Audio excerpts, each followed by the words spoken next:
Taste the Daily. Salem அருகே அதிமுக சார்பில் கோலாகலமாக கொண்டாடப்பட்ட பொங்கல் திருவிழாவினை கழக பொதுச் செயலாளர் எடப்பாடி கே பழனிசாமி தொடங்கி வைத்து நலத்திட்ட உதவிகளை வழங்கி சிறப்பித்தார். சேலம் புறநகர் மாவட்ட அதிமுக சார்பில் வீரபாண்டி சட்டமன்ற தொகுதிக்கு உட்பட்ட புத்தூர் பகுதியில் பிரம்மாண்டமான பொங்கல் விழா நடைபெற்றது. விழாவில் அதிமுக பொதுச் செயலாளரும் எதிர்க்கட்சித் தலைவருமான எடப்பாடி கே பழனிசாமி கலந்து கொண்டார். இந்த பொங்கல் விழாவிற்காக 10,000 கரும்புகளை கொண்டு விழா திடல் மற்றும் மேடை அலங்கரிக்கப்பட்டிருந்தது. புத்தூர் பகுதியைச் சேர்ந்த பெண்கள் 108 பானைகளில் பொங்கல் வைத்தனர். முன்னதாக பொங்கலுக்கான உலை கொதித்த நிலையில் அதில் பச்சரிசியை இட்டு பொங்கல் வைக்கும் நிகழ்வை அதிமுக பொதுச் செயலாளர் எடப்பாடி கே பழனிசாமி தொடங்கி வைத்தார்.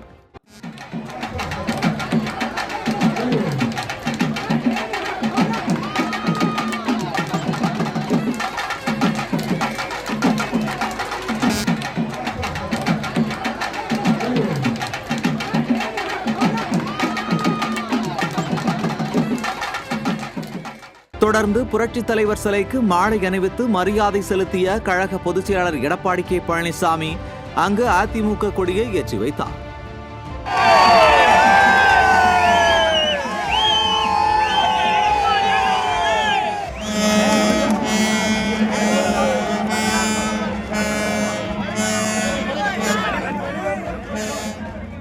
பின்னர் தமிழர்களின் பாரம்பரிய கலை நிகழ்ச்சிகளான மயிலாட்டம், ஒயிலாட்டம், கட்டைக்காலாட்டம், சிலம்பாட்டம், வள்ளி கும்மியாட்டம் உள்ளிட்ட பல்வேறு கலை நிகழ்ச்சிகள் நடத்தப்பட்டது. மேலும் இந்த விழாவின் ஒரு பகுதியாக 50க்கும் மேற்பட்ட ஜல்லிக்கட்டு காளைகள் காட்சிப்படுத்தப்பட்டிருந்தன. ஜல்லிக்கட்டு காளைகளின் உரிமையாளர்களுக்கு பொதுச் செயலாளர் ரொக்கப் பரிசுகளை வழங்கினார்.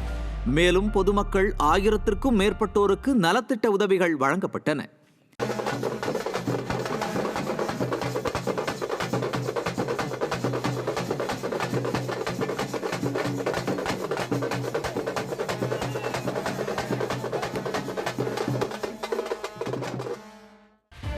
இந்த விழாவில் கழக அமைப்பு செயலாளர் செம்மலை, சேலம் புறநகர் மாவட்ட கழக செயலாளர் இளங்கோவன், மாநிலங்களவை உறுப்பினர் சந்திரசேகரன், சட்டமன்ற உறுப்பினர்கள் ராஜமுத்து, பாலசுப்ரமணியன், மணி, சித்ரா, ஜெய்சங்கரன், நல்லத்தம்பி, சுந்தர்ராஜன் மற்றும் முன்னாள் சட்டமன்ற உறுப்பினர்கள், ஒன்றிய, நகர, பேரூர் கழக நிர்வாகிகள் என பல்லாயிரக்கணக்கானோர் பங்கேற்றனர்.